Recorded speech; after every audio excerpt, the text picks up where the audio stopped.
네, 안녕하세요. 통합과학, 어, 너무 늦었죠. 제가 워낙은 조금 빨리빨리 업데이트하고 싶었는데, 생각보다 일정이 조금 바빴어요. 너무 오래만이지만, 그래도 차근차근 너무 늘어지지 않게 한번 최대한 업로드 해보겠습니다. 일단 2장이고요. 별의 진화와 원소의 생성. 1장에서는 수소랑 헬륨까지 만들어지는 걸 봤는데, 여기 보면 우주를 구성하는 원소들의 대부분이 일단 수소고 헬륨입니다. 수소가 74% 정도 질량비, 헬륨은 24% 질량비로 관측되고 나머지 2%가 나머지 모든 원소들, 뭐 철, 금, 뭐 산소 이것저것 원소들이 있는데, 근데 그런 것들은 어떻게 만들어지는지 보려고 하는 겁니다. 가령 지구 전체로 보면 철이 가장 많아요. 철엔 뭐 지각에도 많지만 핵에 많습니다. 핵. 그래서 철과 니켈의 대류로 인해 외핵에서 지구 자기장이 만들어진 뭐 그런 거를 이따가 나중에 얘기해 보게 될 거고요. 또 지각에는 산소와 규소가 많아요. 산소와 규소가 많은데 얘네들 합쳐서 우리가 뭐라고 하냐면 규산염 광물이라는 걸로 부르게 될 겁니다. 이것도 뒷부분에 나오게 되고요. 그럼 생명체에선 산소랑 탄소, 수소, 질소, 산탄수질 정도 얘기를 하는데 얘네들이 이제 유기물을 구성하는 친구들, 산탄수질 정도까지는 기억하면 되고요. 산소가 많은 이유는 우리 몸의 70% 이상이 물인데 H2O에서 질량비가 수소의 질량수가 이거 중학교 때 했었던 것 같은데 1, 2, 얘가 16이죠. 그래서 수소가 두 개니까 2 더하기 16 해서 18. 물 분자 하나의 질량 중에 18분의 16, 그러니까 9분의 8이 산소 질량이라 생명체를 구성하는 건 산소의 질량이 가장 많게 됩니다. 근데 이제 생명체를 구성하는 물질의 중심이 되는 건 이 탄소고요. 산소는 물 때문에 양이 많다, 질량이 많은 거다. 이 정도만 생각하시면 될 것 같습니다. 네, 그 다음에 이제 이런 다양한 원소들을 어떻게 만들어졌을까? 별에서 만들어집니다. 별. 별은 어떤 친구들 별이라고 하냐면 태양 같은 건데 핵융합 반응으로 스스로 빛을 내고 있는 천체를 별이라고 하고 옆에 있는 이는 MC제곱. 요거는 뭐냐? 핵융합 반응, 핵 반응이 일어날 때 질량이 변할 수가 있어요. 그래서 이거를 아인슈타인이 얘기한 질량 에너지 등가 원리라고 하는데 질량이 부족한 부분만큼의 에너지로 방출이 되게 되는 거예요. 이거를 질량 결손이라고 하는데 핵 반응이 일어나서 질량이 줄어들게 된다면 줄어든 질량에 비례하고 C는 빛의 속력입니다. C의 제곱의 질량과 빛의 속력의 제곱에 해당하는 에너지를 방출하게 된다. 이렇게. 그래서 어, 태양 같은 경우 수소 핵융합으로 에너지를 방출하고 있는 거고요. 그게 이제 빛, 전자기파의 형태로 지구까지 닿고 있는 겁니다. 자, 그래서 별은 어떻게 만들어지냐? 수소나 헬륨이나 혹은 다른 것들은 어디서 나왔을까? 그 전에 있었던 별이 생을 마감하면 이제 그 별에서 다른 물질들이 만들어질 수 있죠. 그것들이 남아있는 성간 물질들이 모입니다. 중력에 의해서 모이면 성운, 구름 같은 형태가 됐다가 원시별, 어느 정도 모여있는 형태가 됐는데 왜 원시라고 부를까요? 위에 있는 별의 조건에서 알 수 있습니다. 핵융합 반응을 스스로 하고 있어야 돼. 근데 원시별은 핵융합은 시작하지 못했다. 근데 중력, 모이다 보니까 중력에 의해서 중력이 더 세지는 거예요. 그래서 점점 압축되면서 밀도가 높아지니까 이제 압력도 높아지고 온도도 높아집니다. 그래서 이건 보통 같이 가요. 밀도랑 압력이랑 온도는 보통 같이 갑니다. 빽빽하게 작은 방 속에 이제 물질들을 모은다 치면 그 방이 점점 작아질수록 점점 더 밀도가 미해질 거고 이것들이 서로 부딪히면서 충돌이 많아지면서 이 원자들이 진동을 하고 있거든요. 기본적으로 절대 영도가 아닌 이상. 그래서 그 진동을 하고 있기 때문에 부딪히면서 열이 발생하고 온도가 높아집니다. 그래서 원시별이었던 것이 수소행용을 시작하면 별이라고 부릅니다. 자, 주계 열성은 뭐냐? 메인이에요. 메인. 메인 주. 메인 별, 대부분의 별이 주계열성 단계에 해당하고요. 중심 부분에서 수소행융합은 별들은 다 일어나고 있는데 중심 부분에서 수소행융합이 일어나고 있는 별을 주계열성이라고 합니다. 그래서 뭐 수소 원자핵 4개가 합쳐져서 수소 원자는 양성자 하나로부터 이루어지죠. 이게 헬륨 원자핵 하나로 바뀌는 과정에서 결합 에너지. 그러니까 사실은 중성자가 조금 더 무겁다고 전강에서 말씀드렸잖아요. 근데 이제 얘네들이 합쳐졌을 때 결합 에너지에 의해서 합쳐 놓고 보니까 얘네들이 더 가벼워지는 거예요. 헬륨 원자핵이 더 가볍다. 그래서 질량이 가벼우니까 질량 결손으로 인한 핵융 에너지를 방출합니다. 이게 E는 mc 제곱으로 계산하는 거예요. 따라서 이 주계열성에서는 핵융합 진행돼서 바깥쪽으로 밀어내는 압력 경도력, 이건 압력이 높은 곳에서 낮은 곳으로 그냥 압력이 힘이 가해지는 거고요. 중심발 자연 중력이 평형을 이루는 상태가 됩니다. 크기가 일정하게 유지됩니다. 우리가 태양을 봤을 때 어떤 날은 크고 어떤 날은 작고 그러지 않는단 말이죠. 그래서 태양의 크기가 일정하게 유지된 이유도 주계열성이기 때문입니다.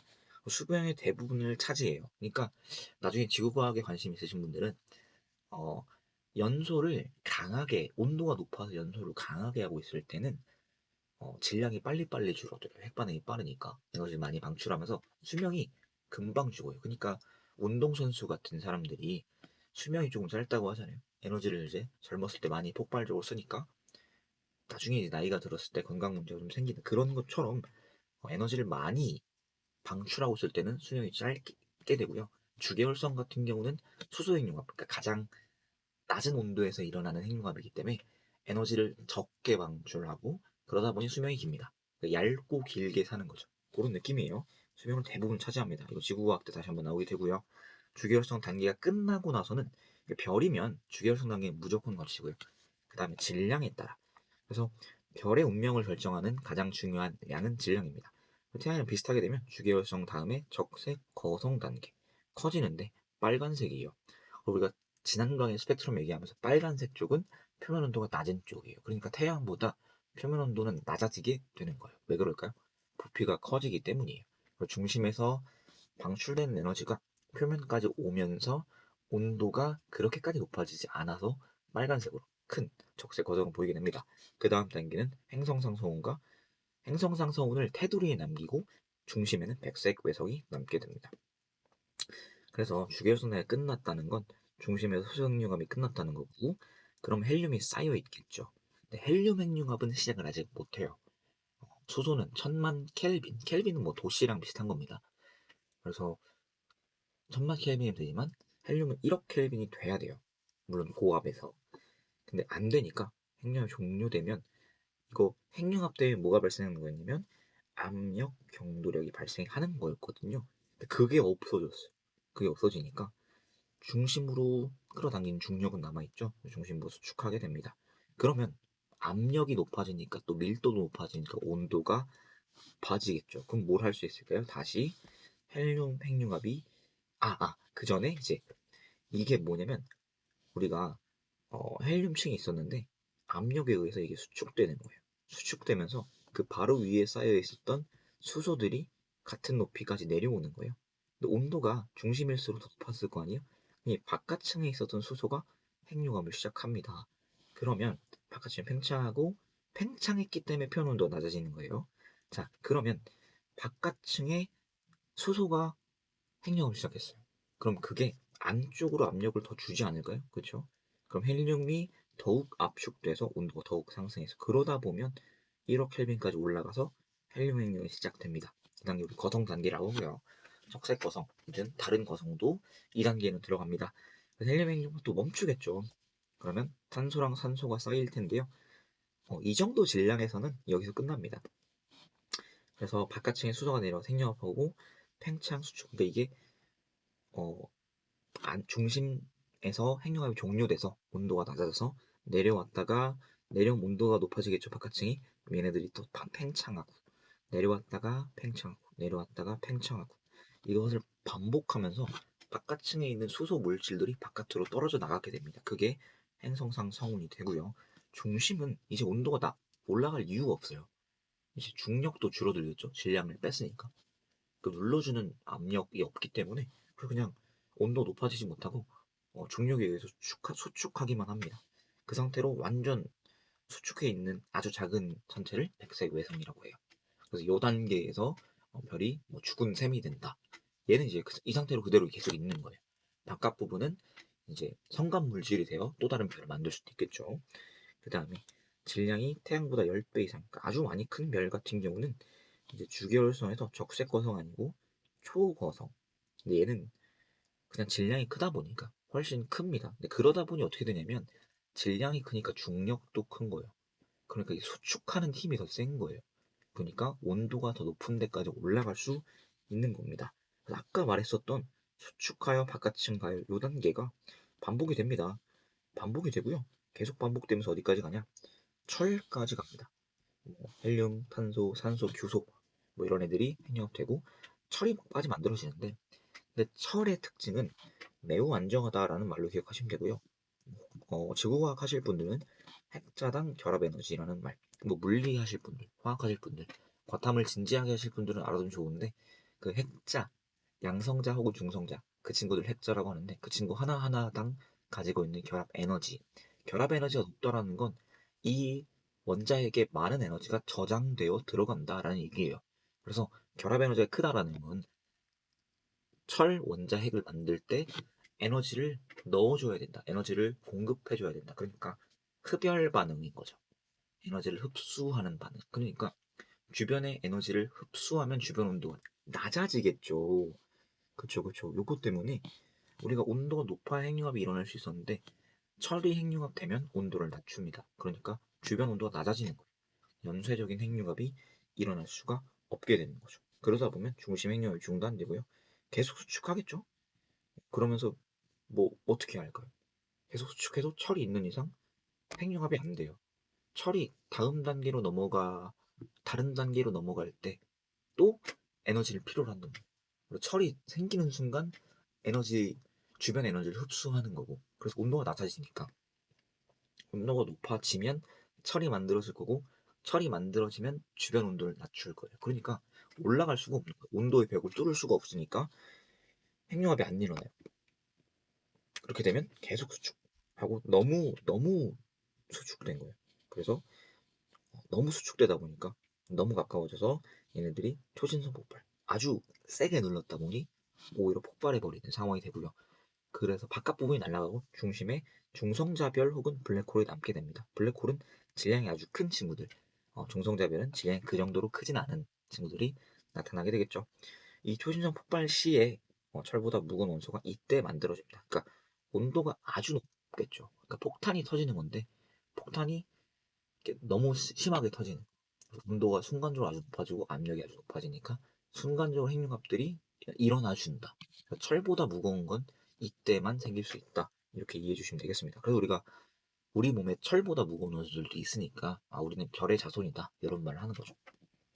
별이 폭발하면서 그런 물질들이 이제 우리 행성 지구에도 들어오게 된 거죠. 어찌됐든 자, 이건 이제 별의 이야기였고요. 태양을 중심으로 한 태양계들을 보겠습니다. 그래서 태양이랑 지구랑 생성된 시기가 거의 비슷하다고 봐요.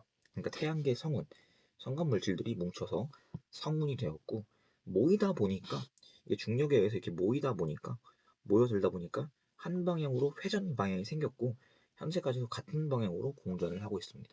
전체들이. 그러니까 다 다른 방향이 아니라 다 같은 방향. 궤도는 달라도 다 같은 방향으로 공전을 하고 있다. 이렇게 이해해 주시면 되겠고요. 그래서 원시 태양과 함께 미행성체들, 작은 미분할 때 그 미자, 작당할 때 미자죠. 어, 그렇습니다. 미소 뭐 이런 말 있잖아요. 그래서 작은 행성체들이 만들어졌어요. 그래서 한 궤도에 미행성체들이 엄청 많았는데, 얘네들이 같이 돌다 보면 속력이 조금은 다를 거 아니에요? 그러면 부딪히는 거죠. 이렇게 꽝 부딪히면 또 중력에 의해서 또 부딪히고 하면서 이 궤도 전체에서 궤도의 궤도에서 제일 질량이 큰 놈 하나가 탄생하게 되는 거고, 각 궤도별로 수성, 금성, 지구, 화성, 목성, 토성, 천왕성, 해왕성 이런 친구들이 되게 된 거죠. 이런 식으로 행성들이 미행성체들끼리 충돌해서 행성들을 만들었고요. 이제 행성을 판단하는 주요 근거는 거리입니다. 어디로부터 거리? 태양으로부터 거리. 그래서 지구형 행성들은 가까워요. 수금지 화까지인데 가깝다 보니 온도가 높아요. 그래서 녹는 점이 낮은 애들은 그러니까 기체 애들은 탈출을 할 수가 있었죠. 그러니까 남은 애들이, 무거운 애들은 못 나가죠. 뭐, 녹는 점이 높은 애들은 나가지 못했어요. 그래서 주로 암석형 성분들이 남았다. 그래서 뭐 철 이런 것들이 많은 이유가 탈출을 못한 애들만 남겨져 있는데, 뭐 기체들, 메테인, 수소 뭐 있긴 하지만 지구에도 그런 게 아주 많았는데, 그게 아주 가볍다 보니, 녹는 점이 낮다 보니 탈출했다. 그래서 남겨진 거죠. 암석들이 지구형을 좋아했다기보단 얘넨 도망을 못 간 거래요. 그 다음 밀성을 넣고 암석 성분의 행성이 만들어졌고요. 내행성이라는 이름도 있는데요. 지구보다 네, 지구보다 안쪽에 있는 수성과 금성, 외행성은 지구보다 바깥에 있는. 그래서 이거는 뭐 별로 중요한 말은 아닙니다. 그래서 지구형들은 철, 니켈, 규소 같은 애들이 주를 이룹니다. 지구엔 철이 제일 많아요. 목성형은 멀어서 온도가 낮다 보니까 녹는 점이 낮은 애들도 탈출을 못한 거예요. 그렇죠? 그러니까 기체가 훨씬 많잖아요. 우리 우주 전체에 수소가 제일 많죠. 그러니까 수소 같은 기체들이 제일 많은 거예요. 그래서 얘네가 제일 많기 때문에 대부분 기체고요. 중심에는 고체로 된 핵이 존재하겠죠. 그래도 기체가 아주 많다 보니 밀도가 낮겠고요. 수소, 헬륨 등 기체 성분이 주를 이루고 물, 메테인, 암모니아 같은 유기물들도 포함을 한다. 목성, 토성, 천왕성, 해왕성 같은 가스형 행성들이 이런 친구들 거리가 멀기 때문에 이렇게 된 겁니다. 지구는 어떤 식으로 만들어졌냐? 그래서 원시 지구 미행성체들이 있었을 거예요. 근데 하나가 아니었겠죠. 다른 미행성체를 충돌하여 흡수했고 온도가 높아집니다. 충돌하고 나면 뭔가 불이 붙는 그런 느낌? 온도가 높아져서 마찰열이 생겨서 마그마의 바다, 지각, 멘틀 이런 친구들이 녹아있는 형태였어요. 암석이 용융된 걸 마그마라 부릅니다. 마그마의 바다였다가 이제 슬슬 정리가 되잖아요. 시간이 지나면 정리가 돼서 미행성체 충돌이 점점 줄어들겠죠. 그러니까 온도가 낮아질 거고 핵과 멘틀이 분리됩니다. 그냥 무거운 게 아래로 내려간 거예요. 핵이 당연히 더 무겁겠죠. 철이 무거워요, 돌이 무거워요. 철이 무거우니까. 그래서 핵 무거운 애들이 밑으로 내려간 겁니다. 그다음 표면이 멘틀이 식으면서 원시 지각이 형성됐어요. 자, 그전에는 뭐였어요? 마그마의 바다였어요. 자, 여기 비가 내린다고 칩시다. 마그마의 바다에 비가 그냥 들어가겠죠. 근데 지각이 형성되면 은근히 비를 내렸어요. 근데 그 비가 고여 있을 수 있구나. 액체 상태의 물이 고여 있으면서 바다가 형성됐고요. 이 바다는 아주 의미가 큽니다. 바다에서 생명체가 처음 등장할 수 있었다. 뭐 해저 열수구설 뭐 이런 것들이 있는데 어찌됐든 공통적으로 생명체의 첫 출현은 바다가 아닐 수 없다라고 봅니다. 그 당시의 대기 조성에 산소가 그렇게 많지 않았는데 음, 산소가 없다라는 건 뭐냐? 오존층도 없다라는 거예요. 그래서 오존층이 없었기 때문에 육상 생물이 나올 수가 없었어요. 그렇죠? 그래서 바다에서 탄생했고 이 바다 생물들 중에 영양분이 별로 없었을 텐데 광합성하는 애들이 생기면서 포도당 같은 유기물을 만들어내는 애들이 생겼죠. 그러면 산소 농도가 증가했고 오존층이 생기면서 육상 생물이 출현 가능해졌다. 이런 식으로 지구가 형성된 걸 배우고요. 나중에 이제 지질 시대의 화석과 생물에서 좀 더 이어서 배워지게 되겠네요. 이 내용은 여기까지였고요. 어, 음, 별에서 다양한 원소들이 만들어지는 과정과 함께 태양계가 어떻게 형성됐는지를 배우는 단원이었습니다. 여기까지 하겠습니다.